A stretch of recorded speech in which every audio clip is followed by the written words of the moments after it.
Assalamualaikum warahmatullahi wabarakatuh. Ketemu lagi dengan saya Hani Satria Farm. Di sini saya akan berbagi tips dengan kalian bagaimana cara mengolah susu biar nilai jualnya lebih tinggi. Di sini saya akan berbagi tips bagaimana cara membuat kefir susu kambing ya. Jadi susu kambing ini kita perah, terus kita fermentasi sehingga jadi produk kefir seperti ini. Nah, ini produk kefir yang siap kirim ya. Biasanya kita kirim ke Jakarta Selatan, ke Bandung, ke Bogor. Untuk pengiriman jarak jauh harus kita bekukan dulu ya di freezer, terus kita taruh styrofoam seperti ini. Nah, selain itu kita juga jualan di sekitar sini Solo Raya yang sudah punya pelanggan tetap dan juga di Shopee Shop. Ini kita saring susu yang dari kandang, ini habis merah ya pagi-pagi, terus kita saring, kita masukkan ke dalam jumbo ya. Ini namanya jumbo kalau tempat saya. Ini saya pergunakan untuk bikin kefir. Kenapa di jumbo? Karena di jumbo ini kedap udara ya, seperti perlakuan kefir itu sendiri harus ditempatkan di tempat yang kedap udara dan bebas dari sinar matahari langsung. Intinya di tempat yang gelap dan suhu ruangan. Jadi mudah ya caranya. Setelah susu kita masukkan ke jumbo ini udah penuh, nanti kita masukkan bibit sesuai takaran. Jadi untuk 1 liter itu kita kasih 50 gram. Kalau satu jumbo ini 15 liter berarti 50 gram kali 15 artinya 750 gram ya. Namanya grain bibitnya ya. Nah, nanti terus kita tutup rapat, kita simpan, kita fermentasi selama 2 hari. Nah, setelah 2 hari baru nanti kita saring.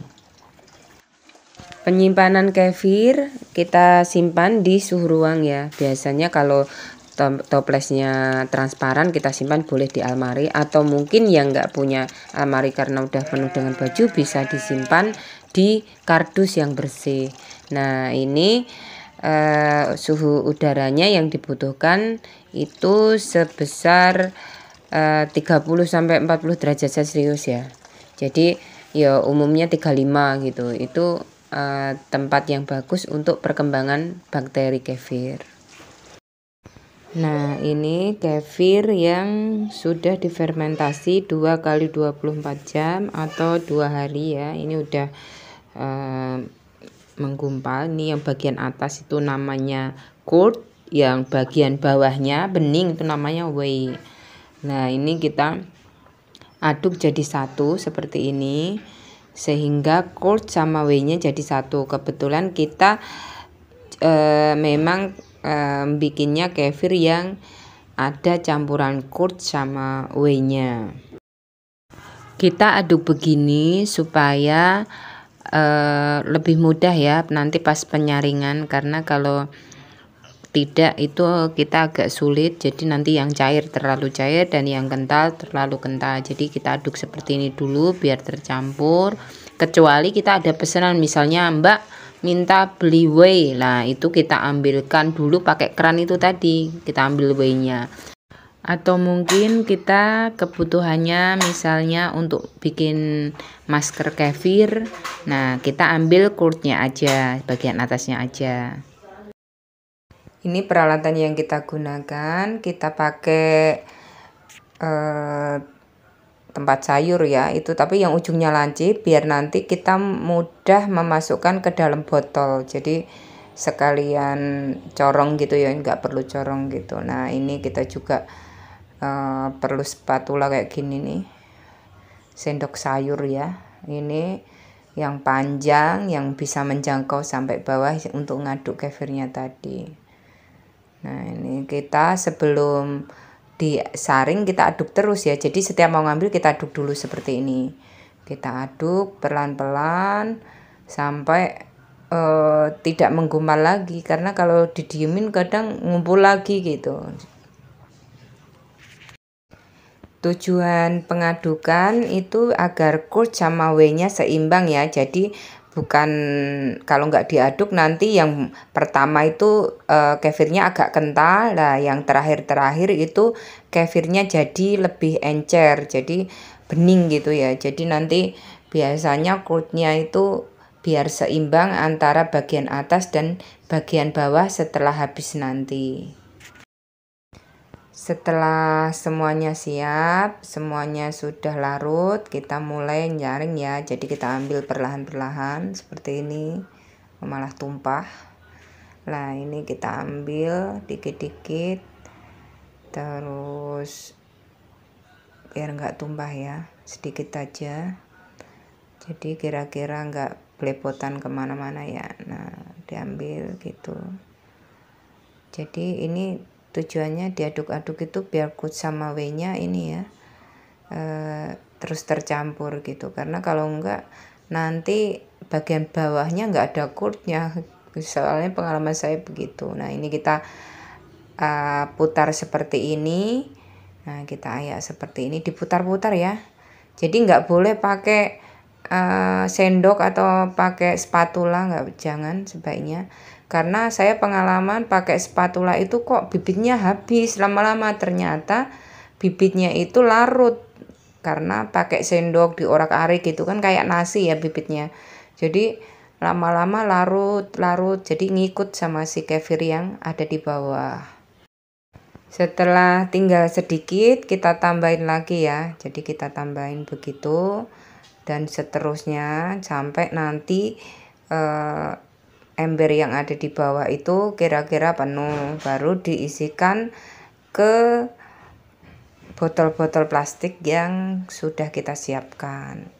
Nah ini kita ayak seperti ini, ayaknya posisinya kayak diputer gitu ya, jadi nggak cuman di itu, kalau agak susah itu kita celupin lagi kayak gini, diambilin dari kefir yang ada di bawahnya, kita putar lagi kayak gitu, jadi agak memutar ya, seperti ini.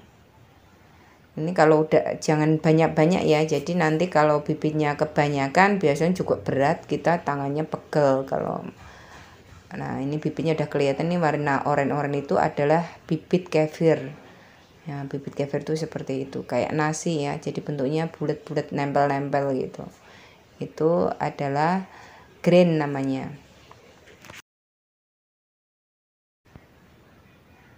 Nah dalam pengayakan ini kita harus hati-hati juga ya. Kenapa? Karena kalau kadang terlalu kencang atau mungkin alatnya biasanya dari besi kayak gini, ini juga sebenarnya rawan juga untuk bibit-bibitnya itu, jadi bibitnya ikut gesekan, hancur. Bagusnya itu pakai yang saringan itu terbuat dari plastik itu ya, ada ya, tapi sayangnya ini sepengalaman saya itu cepat jebol gitu, jadinya saya pakai yang stainless, walaupun sebenarnya ini kurang rekomendasi karena bibitnya itu kayaknya ikut yang kecil-kecil ikut kesaring gitu, karena bergesekan dengan benda yang agak ini ya, agak tajam gitu kan. Kita penuhin dulu ya ini embernya, jadi kita saring terus sampai nanti embernya penuh. Nah untuk perlakuan bibit itu sendiri, bibit itu nanti setelah terkumpul itu harus kita kasih susu setiap 2 hari sekali, kalau tidak dipakai untuk fermentasi. Jadi kita ganti susu setiap 2 hari sekali, kita ganti susu baru gitu, jadi sesuai dengan jumlah bibitnya. Kalau bibitnya 50 gram, setiap hari kita ganti susu setiap 2 hari sekali ya, kita ganti susu 1 liter gitu. Kalau pengen agak lama kita bisa taruh di kulkas biasa. Nah kalau di kulkas biasa itu kita bisa tahan sampai 7 hari, jadi kita masih punya banyak waktu ya, istilahnya lebih longgar lah daripada 2 hari sekali ganti susu. Kalau di kulkas biasa itu di bawah, jangan di freezer ya, itu kita bisa 7 hari sekali ganti susunya. Ini box yang saya gunakan, box plastik. Ini tutupnya juga ada klepnya ya, jadi terkunci rapat gitu. Nah, ini biasanya kalau bibitnya ini tidak saya pergunakan lagi, ini saya taruh di kulkas bawah biar penggantian susunya tidak terlalu cepat. Untuk kefir sendiri saya selalu bikin ya setiap hari, jadi emang kita bikin nanti per 2 hari sekali diganti susu. Emang kita bikinnya sedikit-sedikit itu karena kefir itu selain kita jual, kita juga pergunakan untuk ngedotin cempe ya. Jadi kalau ada cempe yang kembung, ada cempe yang diare dan sebagainya, itu penanganan pertama untuk cempe sama kambing yang sakit itu saya kasih kefir. Karena apa? Menurut saya kefir itu ada 2 fungsi, selain untuk menambah nutrisi tubuh, kekuatan tubuh karena dia nggak mau makan, itu juga bisa untuk menyembuhkan kembung gitu. Nah, ini berlaku juga untuk sapi, kambing, kuda saya ya. Jadi kalau kembung itu udah pasti dikasih kefir gitu. Nah, ini botol yang kita gunakan ya. Biasanya kita beli seharga kalau per 100 itu sekitar 1.100. Nah, tapi kalau eceran bisa 1.500. Nih biasanya di toko botol ya ada, atau di toko kue-kue gitu biasanya juga ada yang menyediakan. Nah, diberi stiker juga seperti ini sesuai dengan farm kita atau sesuai dengan merek yang kita inginkan. Nah, ini juga harus diterapkan untuk kalangan sendiri biasanya biar bisa kita jual.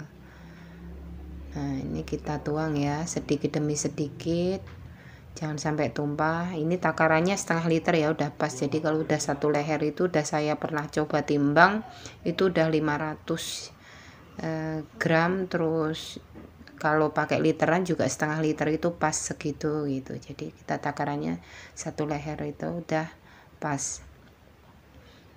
Nah, setelah itu kita tutup. Nah, tutupnya itu harus sampai bunyi maklek gitu ya, diputar ke arah searah jarum jam ya.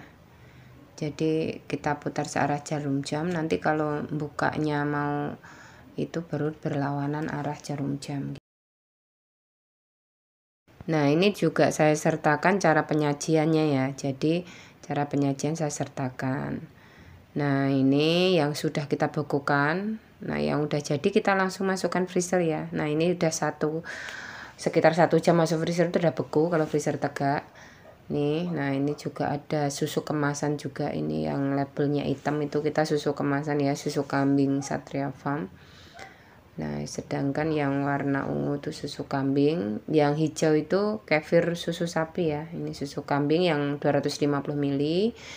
Ini susu sapi yang 500 ml. Ini 250 ml susu kambing kefir ya. Nah, ini ada beberapa produk kita juga macam-macam. Ini yang ada juga susu kefir kolostrum ya. Nah, ini kefir kolostrum 250 ml. Ini kita bikin kayak mirip yogurt tapi dari kefir ya, jadi kefir stick gitu. Nah, ini juga kefir yang 500 ml yang kolostrum. Nah, agak warnanya agak ke kuning-kuningan ya. Nah, ini produk susu kambing kita.